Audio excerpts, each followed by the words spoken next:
Well, hello everybody, and welcome to today's live stream, live CEU presentation. It's good to see everybody here. Welcome, Quincy. Nice to see you. Hello, Adriana. I hope things are going well for you. Hello, Janine. Always good to see you. I'm looking forward to today's presentation. Well, I usually look forward to these presentations, but this one is another one that is going to be less intensive on the research and more intensive on practical skills, practical tools. So I'm really excited about doing that. Hello, Jordan. Good to see you. Hi, Joe. I'm wondering, I have it pinned at the top, but I don't know if y'all see it or not. I'm wondering what goals your clients have, or maybe you have, you don't have to share, that you may have difficulty measuring or quantifying. Hello, Jennifer.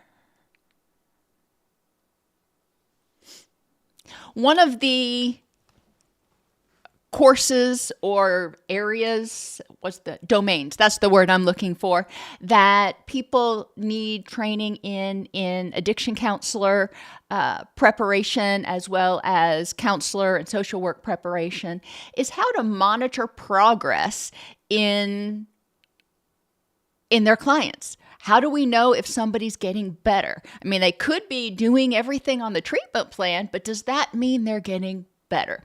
And that's what we're going to talk about a lot today. Good evening, Ezra. Thank you for joining us.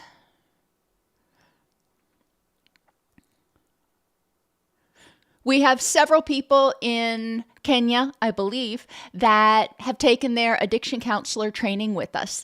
If you are in Africa, please feel free to reach out to support@allceus.com. And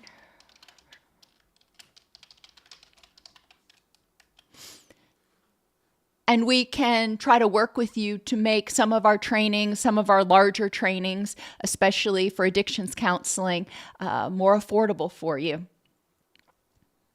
We recognize that the exchange rate is quite different. So, good morning, John. Good to see you. We still have about 7 minutes before we get started, so don't feel like you have to talk, but also don't be shy. What's been going on? What has been going well for you? And how has your progress been going in attaining your goals toward your rich and meaningful life? Because hopefully we are all doing that, and we're not just trying to tell other people how to do it. We want to walk the walk as well as talk the talk. Good morning, Stacy. Good to see you. Hello, Tashani. Congratulations, Tashani, on being sober for 4.5 years. That is huge. That is huge. Hello, Christina. Glad to see you. Marietta, love that place. We used to drive through it on our way to Florida from Tennessee. I say used to because we don't get out of Tennessee much anymore. But hello, Dream Life.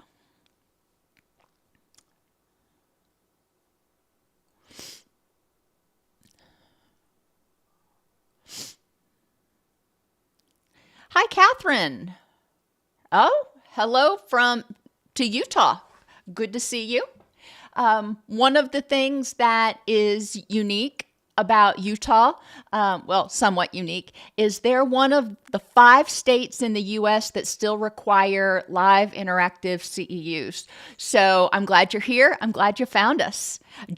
Hello, Gina. Alaska is another one of them that requires live interactive CEUs. So it's always good to see people in attendance and getting what they need. Awesome. On starting in your substance use disorder training. I have a lot of videos. I even have playlists on addiction counselor training. You can also go to my podcast. It's called the Addiction Counselor Exam Review. It's a terminal podcast. I think it's only 30 episodes, but it goes over all of the major domains. And so, for what it's worth. Hello, Char. Good to see you.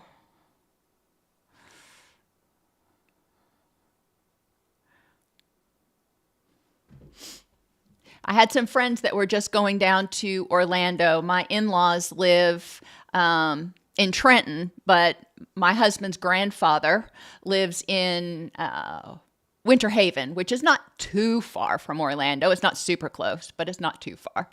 Hello, Paula. Hello, John. Or I already think I said hello to you, John, but good to see you. Yes. Hey, Claire. Always good to see you.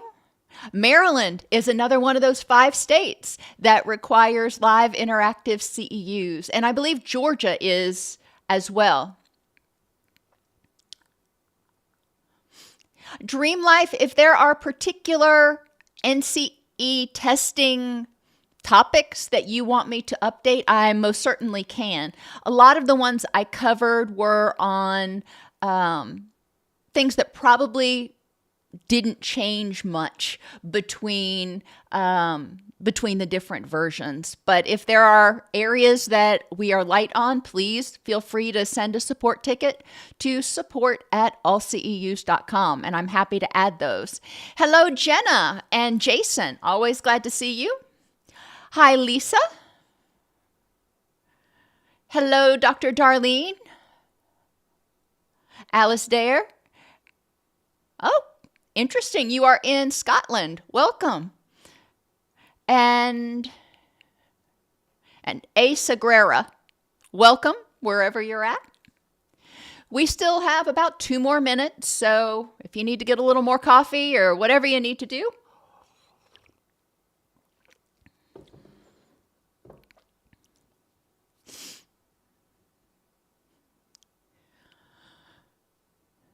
I was really grateful that Aaron took a turn to the east and didn't end up being too disruptive to Florida and the coast. I mean, I know the Outer Banks still got smacked pretty good, but I'm glad that it was a lot better than it could have been.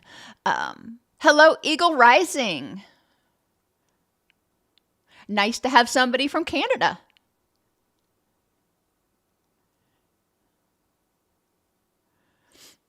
Yes, Lisa, thank you. I am feeling quite a bit better.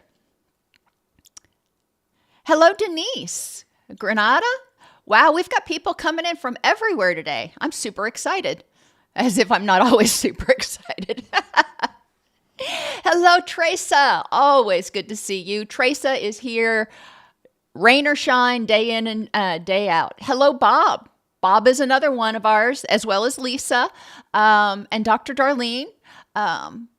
Who have been around with us for quite some time now.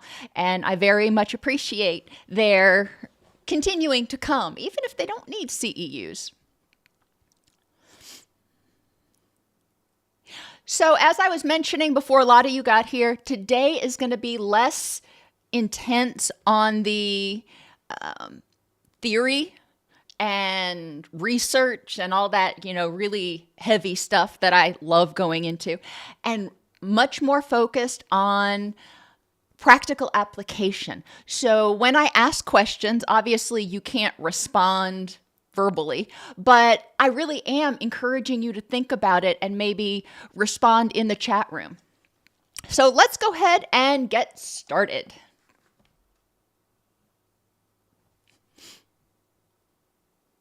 I'd like to welcome everybody to today's presentation on monitoring progress and overcoming barriers to achieving your goals. I'm your host, Dr. Elise Snipes. Today, we're going to be reviewing the goal setting process just real quick. Identify tools for monitoring progress. identify obstacles for goal attainment, and explore methods for identifying and addressing obstacles to goal attainment. So while I'm getting started, I want you to think about some goals that you regularly set with your clients or for yourself, whatever works for you, so we can actually try to apply what we're talking about today. So the goal setting process, we've gone over this in a bunch of other videos, but for those of you who this is your first time, the goal setting process is called SMART. Specific. We want to set goals that are very specific, not something broad like I want to feel better. We want to set specific goals such as I will be able to stay awake for at least 16 hours a day. Measurable in frequency, intensity, and duration. And this is what we're going to talk about a lot today, because it's hard to know if you're making progress if you don't have a yardstick to measure yourself against. If you say, well, I want to improve my mood. Wonderful. What is your mood now? And what do you want it to be? How are you going to know when your mood is improving? We need to make sure it's something that's achievable. Don't set yourself or your clients up for failure when you set goals. Make sure that whatever we're asking them or ourselves to do is realistic and achievable within that time period. For example, somebody who is just getting into detox, they are not going to feel very good, and they're going to have trouble concentrating for at least a month or two. They're going to be coming out of that brain fog. So expecting them to be, cleared out and 100% on in 4 days when they finish with the acute detox, that's not achievable. That's not even reasonable. Relevant. We want to have people reflect. Will achieving this goal help them move towards something important in their rich and meaningful life? I have people that I've worked with, and the most common example we give is somebody who comes into therapy and decides that, their relationship's a mess, and they think, well, if I can just get in better shape and lose some weight, my relationship will magically improve. It's nice to think maybe that there's something that easy, but generally there's a lot more to it. So stepping back and saying, in what way is this goal actually keeping me, or this problem actually keeping me from achieving my goal? And what are some other things that I might be able to do to achieve my goal? And then time limited. When we work in behavior modification, we recognize that there's something called behavior strain. If you start doing a behavior and it's hard, change causes crisis, crisis causes change. Any kind of change takes energy and effort and can be uncomfortable. So we need to make sure, especially in the early stages, that their behaviors are being rewarded frequently. I tell people a lot of times in very early stages of change, reward yourself based on something you can do in an hour or in a couple of hours. And then what can you do in a day? What do you want to get done within a week? What do you think you can get done within a month? And those goals may have to be modified some, but it's important to have those baby steps in there. And again, I'm going to go into much more detail with examples in a minute. Progress is often a combination of improvement in the frequency, intensity, and duration of a behavior or an issue. Now, we can talk about increasing positive behaviors or decreasing unwanted behaviors, however you want to focus on it. But the frequency is how often does it happen? The intensity is how hard or how intense was the problem. And the duration, how long did it last? Frequency, intensity, and duration all use energy. If I go to the gym twice a day, every day, and when I was in high school, we'd have that week right before the season started where we would have 2-a-day training to get us in shape. That was freaking exhausting. So frequency uses energy. Even if you're not, giving it 1,000%, it still requires energy. Or you can go to the gym less frequently and work out super intensely.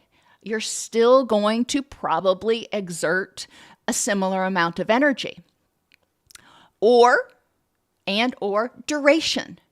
If you go for a longer period of time, maybe I go to the gym 2 days a week for 3 hours at a time, as opposed to 5 days a week for 30 minutes.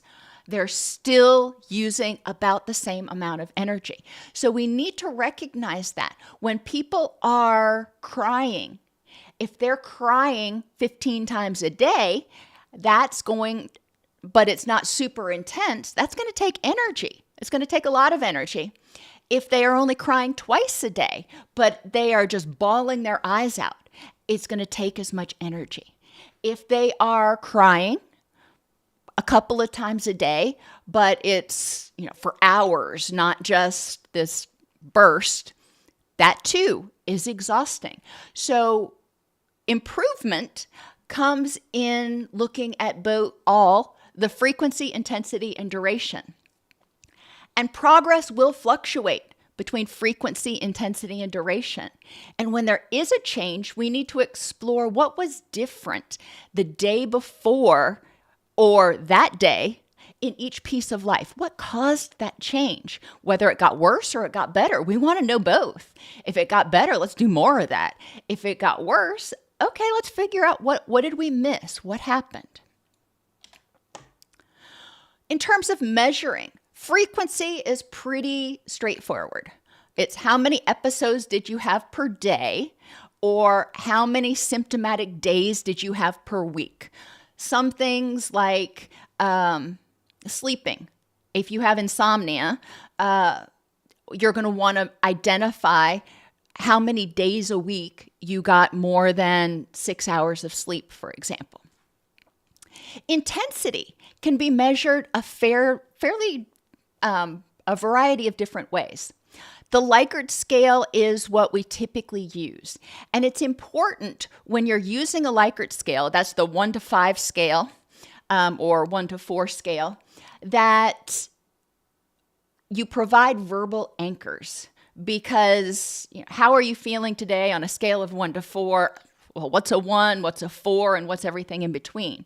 So giving people verbal anchors helps them be more accurate, so you have better retest reliability, if you will. What I like to use on my Likert scale, I use a 4-point Likert scale. Why do I do that? Because research has shown that when you use an odd number Likert scale, especially a 5-point Likert scale, people tend to default to a 3. They default to the middle. It's fine. And we want them to really think a little bit more than just go with default.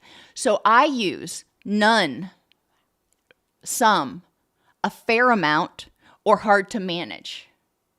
Or none, some, a fair amount, and I knocked it out of the park if we're looking at a behavior we want to increase. Not everybody loves numbers, so you can have people use a gauge, on the knob. When you turned your knob, did it go to a 1, a 2, a 3, or a 4? Again, we're anchoring it with words.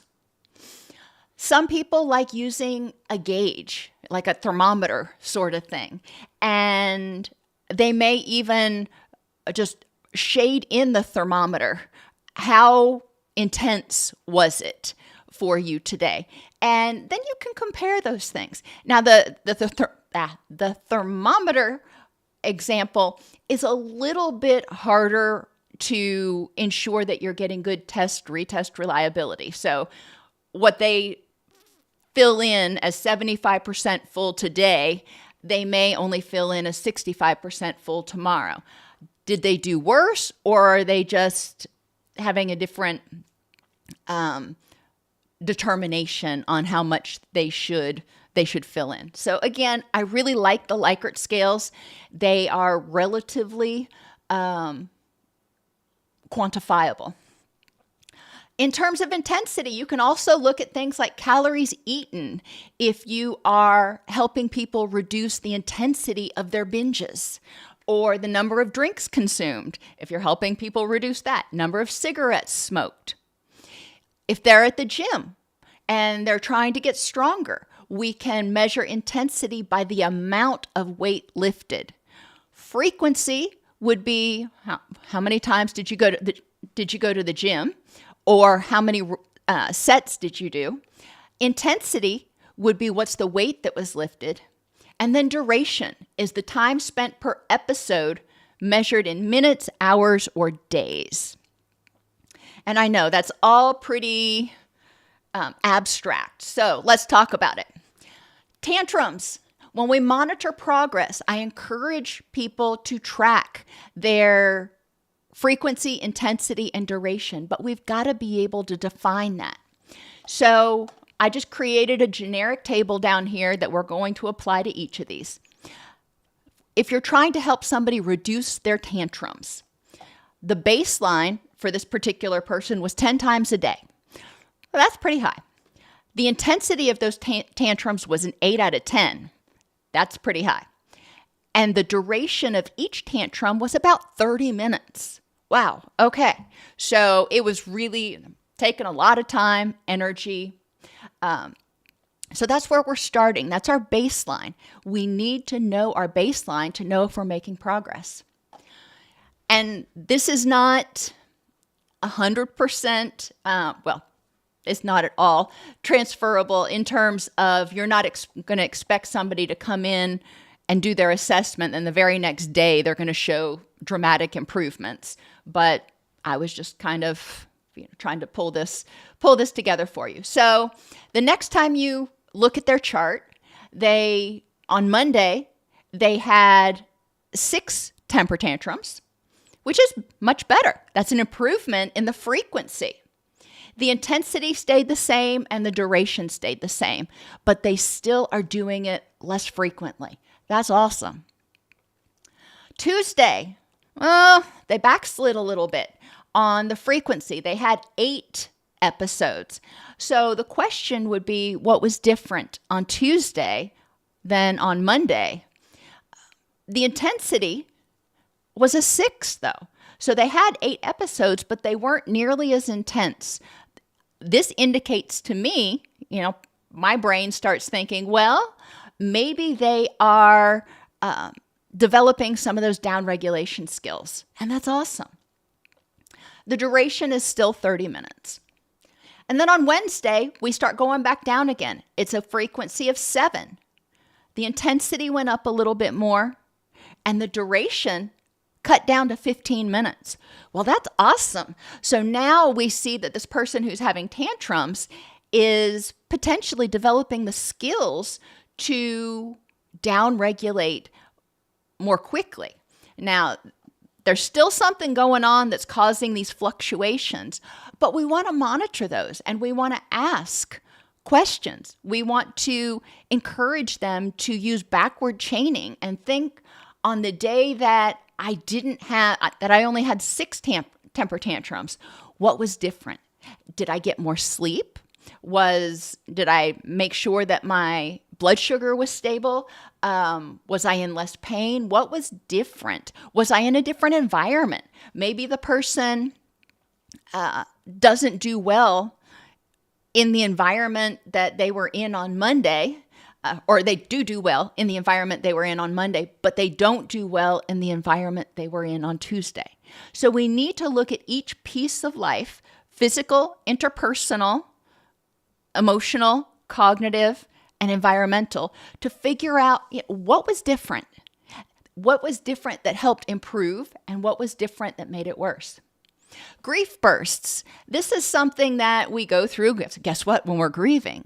And they can happen for months, or for some people even years after the loss. However, we want to see a reduction in the frequency and intensity.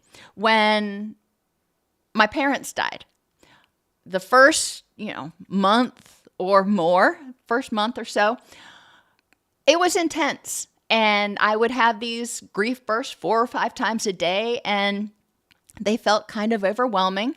They weren't long. They didn't last 30 minutes, but it was just powerful and it was exhausting. And as I got further away from their death, my grief bursts started reducing in frequency and reducing in intensity and duration. And that's what we really want to look at. So how long is this episode where you're just crying and inconsolable? How long is it lasting? And are you getting to the point, a few months into it, I was to the point where instead of being crying and being inconsolable, I would get a little teary-eyed and weepy. But I would recognize that, I'd have compassion for myself, and I would take the next steps in order to re-regulate. Binge eating. How often do you do it? How intense? How many calories do you eat when you are binge eating? That's easier to quantify than how much, but you can quantify how much, like how many boxes of Oreos did you eat? Or how many cartons of ice cream did you eat? When we're talking about a binge, we're talking about a significant number of calories. But we want to see that reduce. We want to see the person start developing the skills that they recognize, hey, this isn't what I want to do, and I need to change up. I need to try something different. Gambling. How often are you doing it? And this can be online gambling. This can be trading, stocks, or even crypto. Even bingo for some people can be a gambling thing. I remember when I used to go to bingo with my grandma, these women were serious about it. They would have 8 cards and they would be ready to go because there was a prize. There were things to win, and they were serious about it. But ultimately, for some people, that can become an escape, and it can become problematic. So if they are gambling 10 times a day, especially now that you can gamble on your mobile device, oh my gosh, and you can even play bingo with money on the mobile device. Who knew? But that can actually become really problematic really quickly for people. How intensely are you doing it? Which basically means how much money are you spending or how much are you wagering on any one game? If you're wagering 50 cents, that's far different than if you're wagering $50. And how long are you spending engaging in that gambling behavior each day? Now let's think about falls. If, y'all know I've been doing a lot more work with the older adults, and one of the issues that a lot of them have is falling. So we want to look at how frequently are they falling. Now, intensity and duration doesn't really play in here a lot, but we do. If they're falling more frequently, we want to ask ourselves, what's different? Is their blood sugar unstable? Are there hazards in the environment, etc.? Intrusive thoughts. How often do you have them? When you have them, how intense are they? Does it feel like somebody's screaming in your head and you can't think of anything else? Or it's just this minor annoyance like a fly in the room that you want to swat away? And the duration. When you start having these ruminations, how long do these rumination periods last? Is it 30 seconds or 30 minutes? And then identify what you want to get to. So ideally, with intrusive thoughts and ruminations, I want to have it happen less than once a week.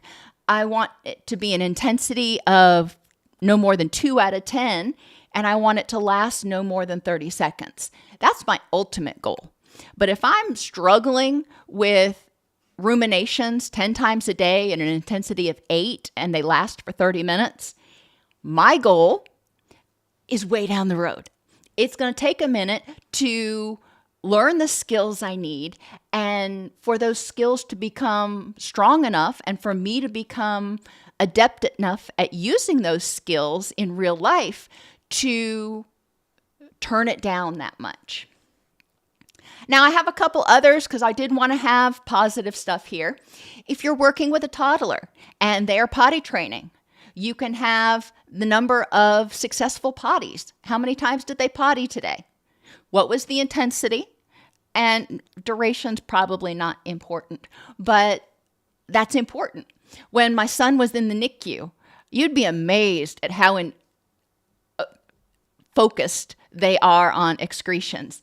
And every time he'd go to the bathroom, we would have to weigh his little diaper and they would make a log of it. And that was, so they were registering how frequently he was going to the bathroom, and intensity was how much output was there. For energy, people want to have energy. Go figure. So we can think about during the day, how many times during the day did you feel energized? And hopefully we're going to get that number up.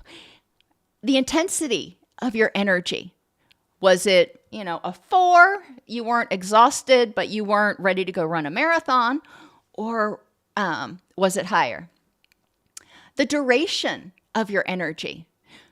You had these little energy bursts and they last 10 minutes? Or when you get your wind, you're good for 2 hours. And that's what we want to know. So what is your goal for your energy levels? If you want to improve your energy, what's that going to look like? Now, there are some things that you're not going to be able to measure on a minute or hour basis nearly as easily. Depression. Somebody is trying to improve their mood or overcome their depression. Great. So we want to start out by asking, how many days a week do you feel depressed most of the day? For the beginning, 7 days a week. Intensity, 9 out of 10. This person is really struggling, and it lasts all freaking day. And so you can feel for this person.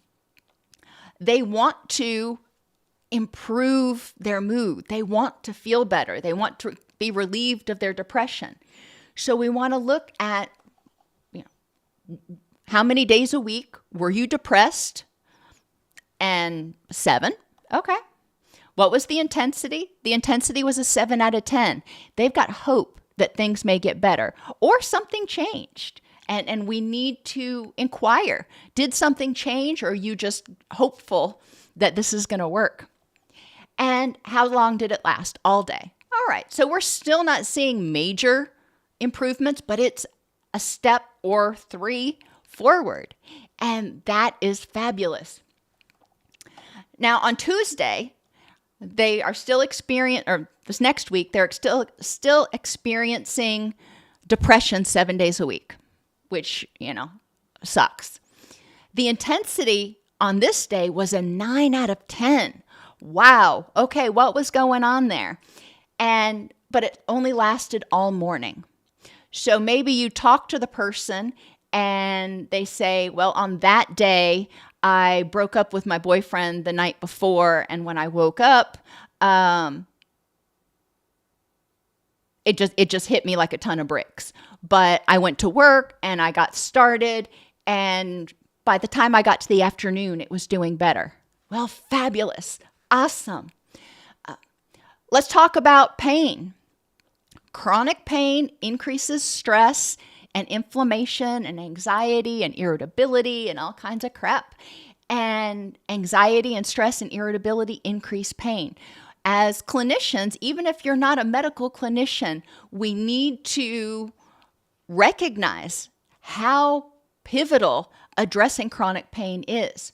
So for somebody who has pain 7 days a week and it's a 9 out of 10 intensity and it lasts all day, that's excruciating. It's not a wonder they're probably in a bad mood and their blood sugar's all over the place. On Monday, or the next week, they are still experiencing pain 7 days a week. The intensity is somewhat lower, but it's still all day long. The next week, still have pain 7 days a week. It's back to a 9 out of 10. Ooh, what's going on with that? The other difference is it's only in the morning. Well, you start talking to the person and you realize that they started going to physical therapy every afternoon. And so when they get up in the morning, their joints and their muscles and everything else are still really sore. But once they get up and get moving and get things loosened up a little bit, the pain starts to go down again. In terms of cultivating success, we need to make sure we are helping people set achievable goals. Someone's episode of anxiety or depression is not going to go from an average of 8 out of 10 to 3 out of 10 in a week. We'd love to think it would. I'll just give you this tool. You can use it and it'll change your life. That's just not realistic. We give people tools that may be life-changing, but that's not something that they're used to using. They're not super skilled, super adept at using it yet. So it's probably not as effective initially. It will become more effective as they practice. As they use it more, it'll become more second nature. But expecting somebody or setting them up to expect that their mood is going to improve that much in a week is not fair. Educate people about the different types of progress and celebrate improvements in frequency, intensity, or duration. It's important to help people recognize the different types of change that they're going through, because sometimes if grief, for example, if they're having these grief bursts, it feels like the grief will never end because the intensity of the grief bursts may be staying the same, but they're not as frequent, or vice versa. The frequency of the grief bursts is still the same, but they're not as intense anymore. They are a 3 on the scale as opposed to a 4. Helping them recognize it's progress. Yes, you're still having them just as frequently, but the intensity is declining, and that's good. That's good. That shows that you are headed in the right direction. And then exploring with them, what is it that you think is different that is helping you reduce the intensity of those grief bursts? Explore changes in frequency, intensity, and duration as a learning process. If they're going along and their grief is getting less frequent, less intense, things are going great, and then all of a sudden, bam, they have a really bad weekend. Okie dokie.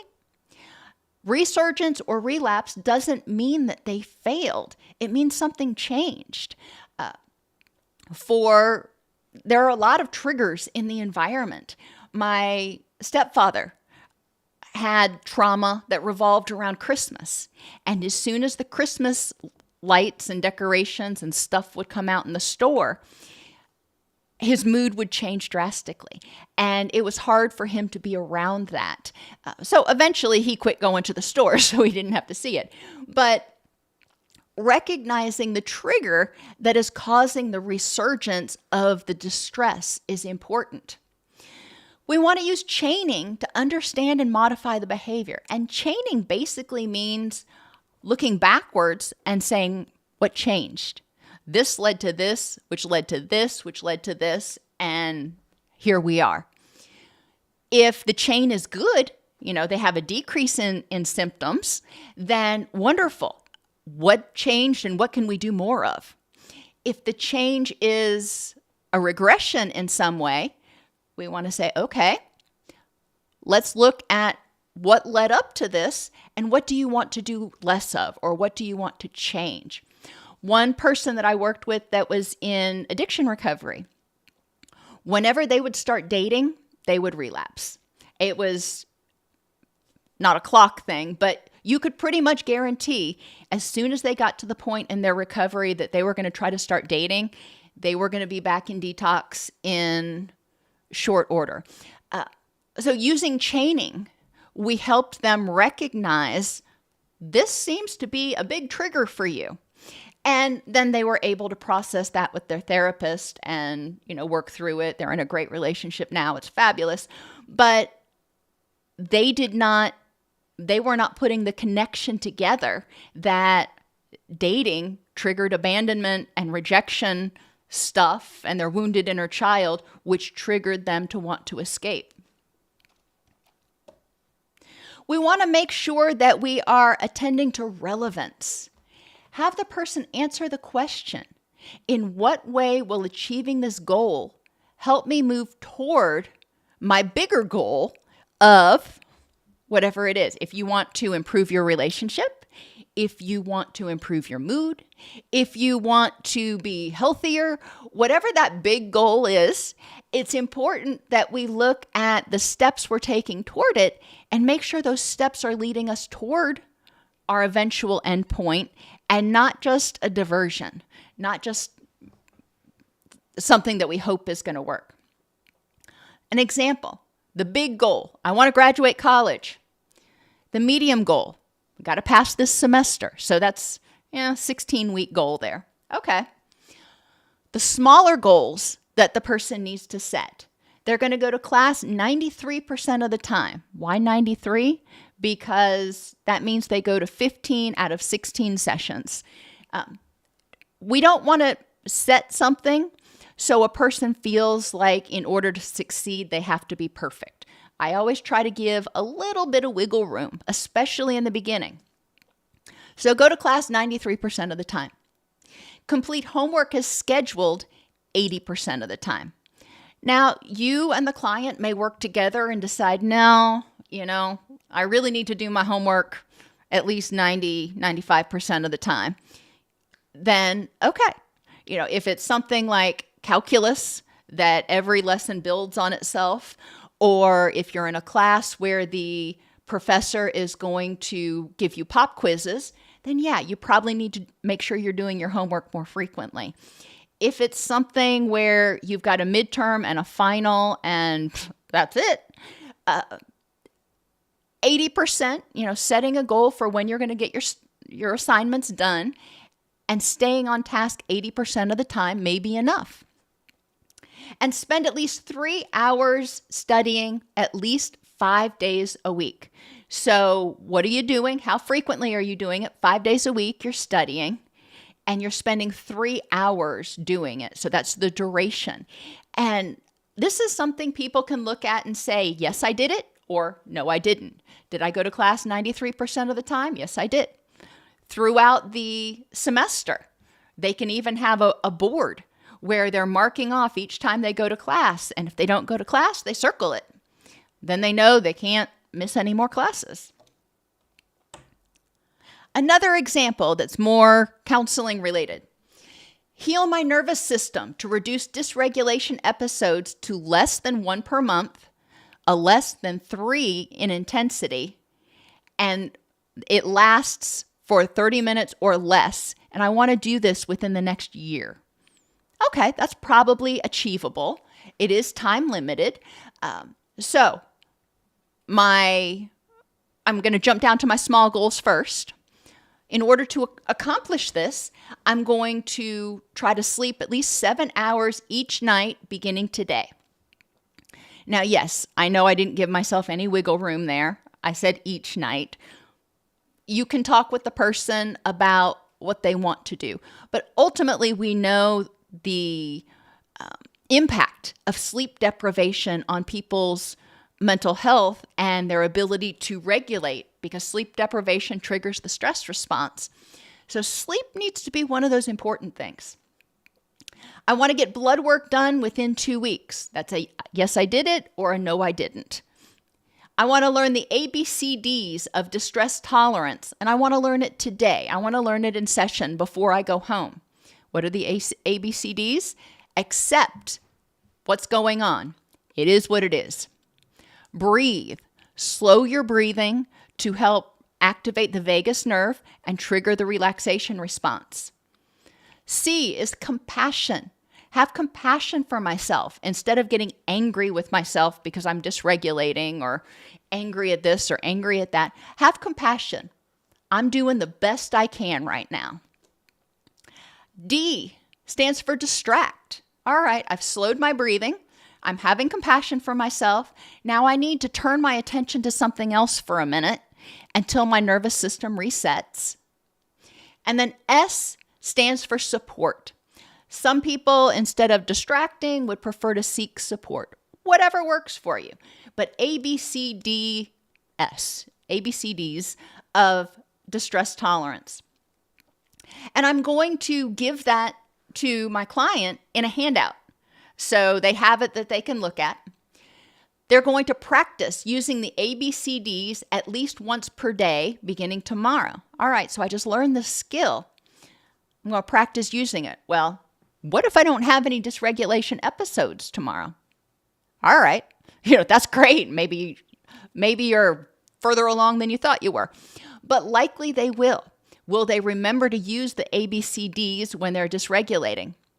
Probably not. And it's important to help people understand that when they are in fight or flight, when their stress response is triggered, their executive functioning and planning and all that stuff, it unhooks. The brain is more concerned with survival than thinking. So something that is not second nature is likely not going to be something that you're going to automatically remember as soon as you learn it. So if they are going to start practicing the ABCDs, a lot of times what I have people do is I have them look back over the day and identify one time they dysregulated and think, if they would have remembered to use it, how could they have accepted it is what it is? What would they have done to slow their breathing? How could they have shown themselves compassion? And what would they have done to either distract or seek support? And have them envision themselves doing that now. So see themselves actually reacting differently to this situation. It actually does, believe it or not, help train the brain to start doing that. Athletes will envision themselves doing things in order to improve their skills, whether it's their dive or their golf swing or their tennis swing or whatever, throwing a football. They envision themselves doing it. They envision themselves throwing the ball and it connecting with the receiver. It actually does help strengthen those mental connections. And have people keep a daily log of their progress at least 6 days a week to share with their therapist. So frequency, intensity, and duration, or whatever you're measuring, of some target behaviors, as well as the big one. So for this person, they are trying to reduce their dysregulation frequency, intensity, and duration. So that's what I'm going to want to see. Over the last week, how many times per day did you dysregulate? How intense was it on average? And how long did it last on average? Now, going back up to the medium goals, your small goals are the ones that you're going to do in a very short period of time. And so the person can do them and say, I did that. If I slept 7 hours last night, I can get up and I can say, I did that. If I went and I actually got my blood work done, I can mark that off and say, I did that. That's a success. That's going to increase dopamine. That's going to increase self-efficacy.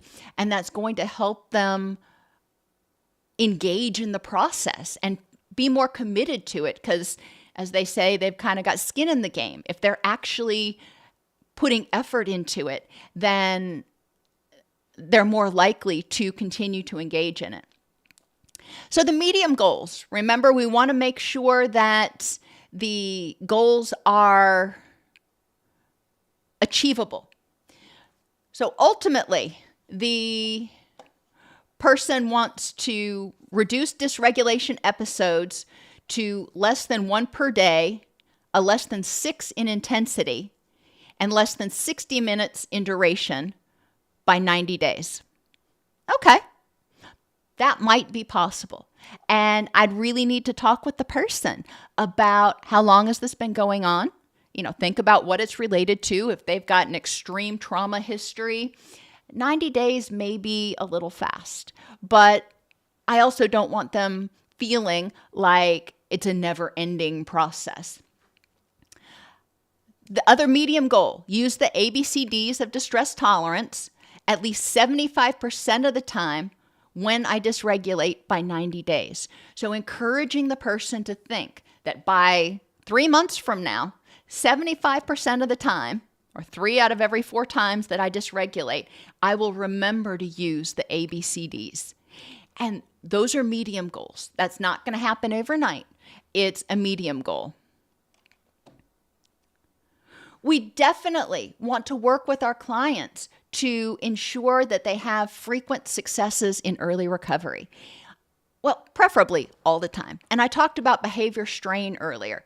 And that's the point at which the effort outweighs the reward. If there isn't a reward coming soon enough, then the person's motivation is going to dwindle. So the effort needs to be on par, so to speak, with the reward. So a little goal, a little effort with a little reward is wonderful. If you have something that's longer, when children are very little, a lot of times we have star charts and things. And oh my gosh, a star, so awesome. When we get to be older, we can delay gratification a little longer. So we don't need the stars, but we want what's coming at the end of the week, like our paycheck. So my boss doesn't have to give me a star for showing up every day, but he darn sure better give me my paycheck. And we need to understand the difference for things that are hard, even for adults, for things that require a lot of effort. We want to make sure that the reward for that behavior is adequate. And that means what they define as rewarding. If I think that going to a movie is super rewarding, but my client doesn't, then if I say, well, if you do this all week, then you can go to a movie, they're going to be like, yeah, so what? So we do need to make sure that they identify what's rewarding for them and recognize the need to match the intensity of the behavior, the intensity of the effort to the intensity of the reward as much as possible. Regular mindful check-ins also come in very handy to help people catch small changes and notice their vulnerabilities. When people have been doing something for a while, they may not notice when they're becoming more vulnerable, when they're being triggered, until it's there. They may also not notice small improvements in their behavior, in their mood, etc. Think about if you've ever gone on a diet. I think most of us have. Or you had a puppy at home and you're watching it grow up. You see that puppy every day, or you see yourself in the mirror every day, and you may not notice every day, hey, I lost a quarter pound, look at all this change. And with the puppy, you're not going to notice that it grew an ounce over the past day. But every once in a while, you're going to look down and you're going to be like, oh, you're not a puppy anymore. You made a lot of changes. Same thing with losing weight. You're going along, doing your thing, losing, a few ounces every day. One day you're going to put on your jeans and they're going to be super easy to button. And you're like, whoa, when did that happen? Same thing can happen with our mood in the positive direction as well as in the negative direction. People can go through life, putting one foot in front of the other until they get so burned out they can't see straight, but they didn't recognize it until they were so burned out they couldn't see straight. Likewise, people in recovery from depression, for example, or anxiety may have small improvements, reductions in intensity of their episodes or the frequency of their episodes, but they're still having them. So they're not noticing that the frequency and the intensity has gone down or the duration has gone down. Encouraging people to regularly, throughout the day, I encourage them at every meal, breakfast, lunch, and dinner at the very least, check in with yourself and see where you are in terms of how you're feeling about things and your progress toward meeting your goal. It's also a great time to rehearse skills like the ABCDs. Obstacles to progress, skill deficits, or they're not able to translate skills to practice. It can be really difficult to take some of these abstract concepts and actually apply them. One of the big things for a lot of people is that place between when they get distressed and when they react. There's a little tiny break in there that's like a millisecond that they must make the decision on how they're going to react. Are they going to stop and engage their new skills, which, takes some effort, or are they going to just be on autopilot? And it's hard. It is hard to remind yourself, which is one of the reasons that the retrospective review, the reflection on, let me think about one of the times I dysregulated today. What happened? What could I have done in that situation to help myself stop and remember to use the ABCDs? That's probably one of the biggest hurdles. But there are others. If you are trying to overcome social anxiety and you have difficulty talking to people, it's really hard to rehearse by yourself talking to people. And so rehearsing in session or with friends or family members, one or two people that you can trust to rehearse with you. The retrospective review, like I mentioned. And then scaffolding. Where are you getting stuck? If the person is having difficulty translating the skills to practice, at what point are you getting frustrated or lost? Maybe they recognize they have the ABCDs, they've been rehearsing it, they know how well it works, and they stop and they accept, and they can't move past the breathing. They can't get to the point where they're actually down regulating. All right, let's talk about how to remember what comes next. What can you do? Square breathing isn't for everybody. And if it's something that they're not finding rewarding, then they're probably not going to do it. My adult clients, I encourage them to keep bubble gum with them. That's a great thing to do because bubble gum tastes good, number one, so that's rewarding. But when they chew the bubble gum and they blow a bubble, they are slowing their breathing and triggering that relaxation response. Sometimes people start to dysregulate, something's really triggering them, and they recognize they don't want to do it, but they don't feel like where they're at right then, they can start their breathing and everything else they need to do. Okay, so when that happens, what can you do to put yourself in a different situation? The bathroom is a great place. If you're at work, there's always a bathroom. If you're at school, there's always a bathroom. So excusing yourself and going to the bathroom for a minute can be a step that the person takes before they start slowing their breathing and engaging in those things. If I'm sitting in a meeting at work and I start to get triggered, I'm not going to pop bubblegum in my mouth and start blowing bubbles. That'd be rude.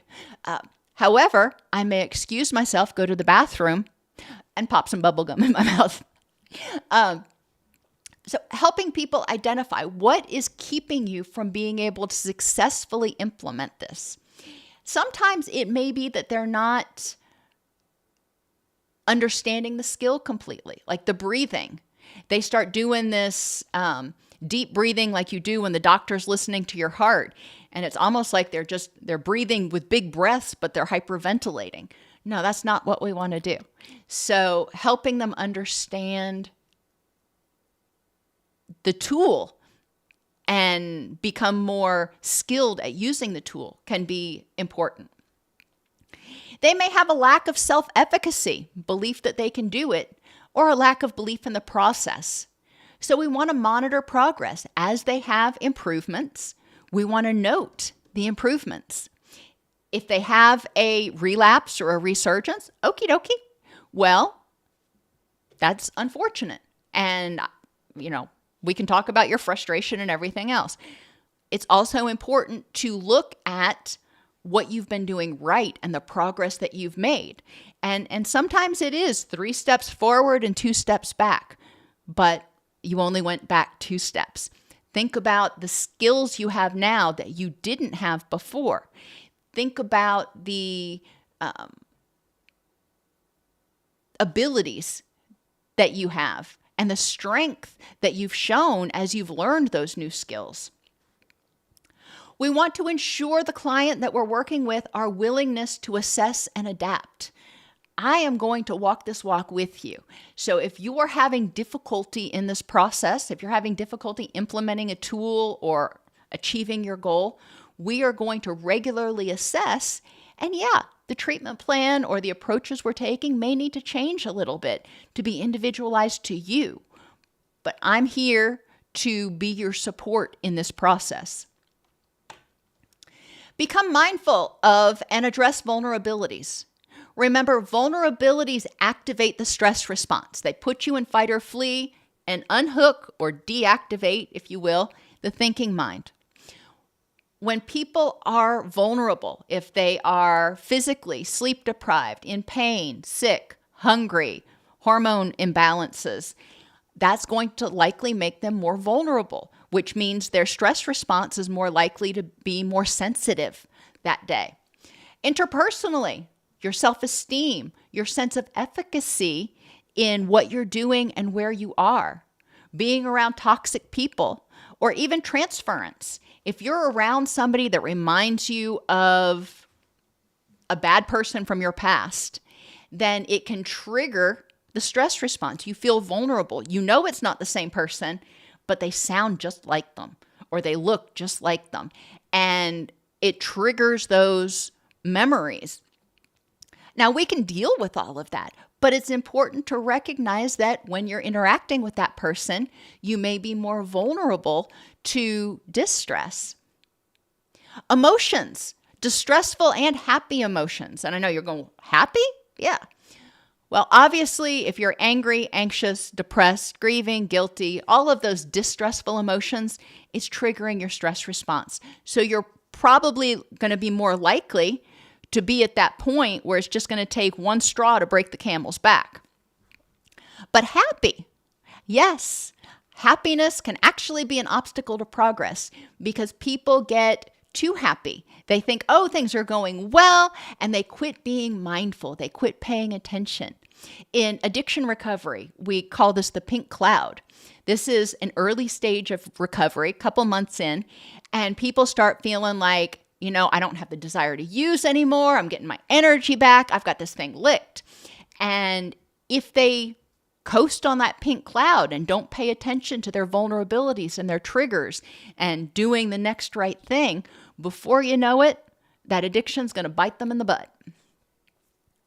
Cognitions can be vulnerabilities if you are having unhelpful thoughts. If you've just got brain fog, you can't think clearly, you can't concentrate. Your brain recognizes that puts you at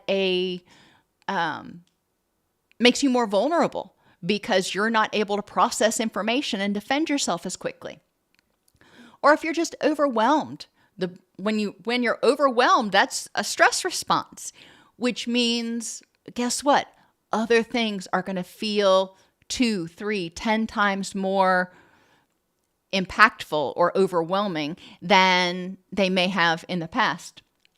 And environmental triggers, smells, temperatures. For me, oh my gosh, I can tell you, if I'm hot, I am, well, we'll just call it hangry. I know we usually associate that with hungry, but when I get hot, I get cranky as can be.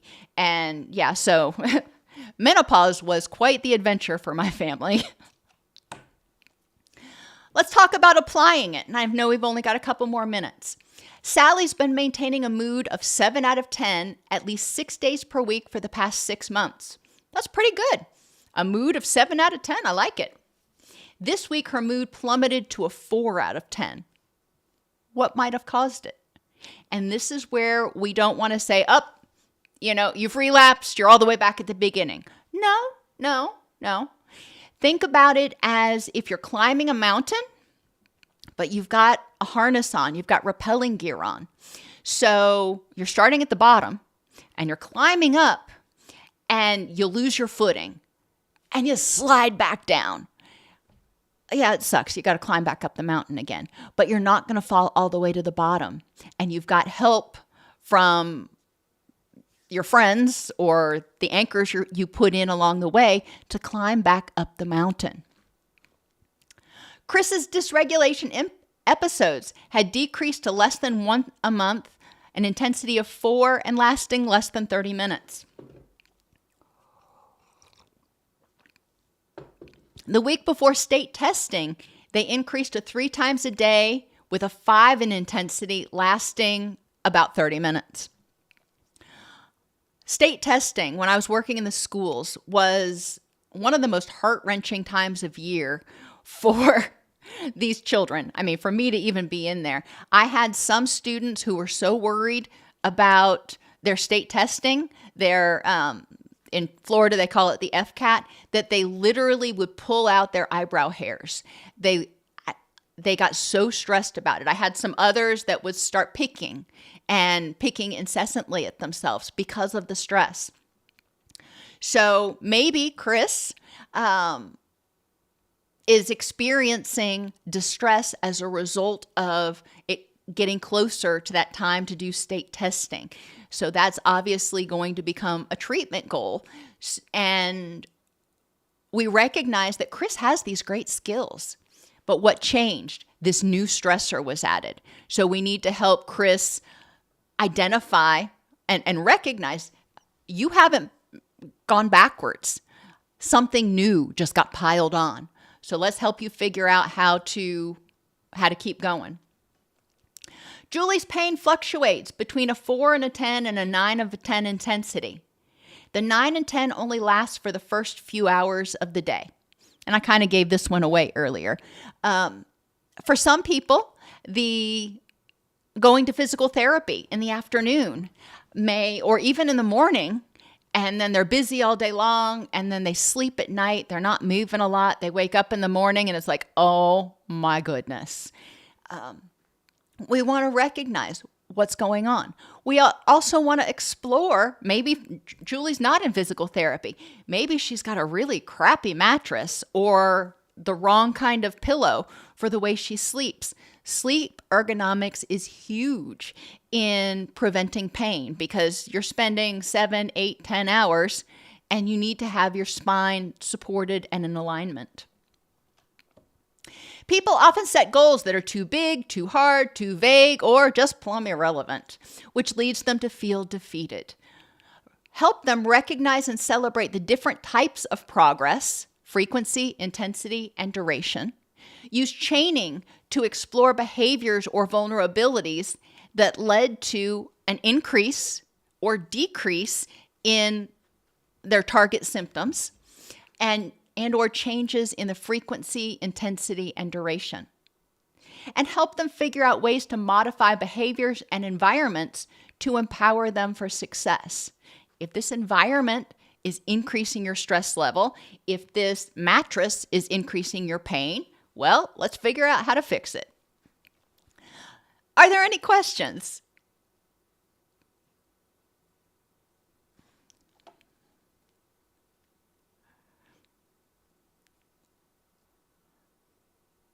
I'm glad you enjoyed the lecture, Lisa.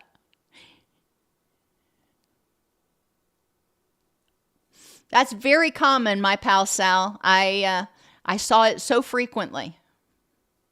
You are quite welcome, as always, Jason and Janine. You're welcome, Jennifer. Glad you enjoyed it, Catherine and Gina.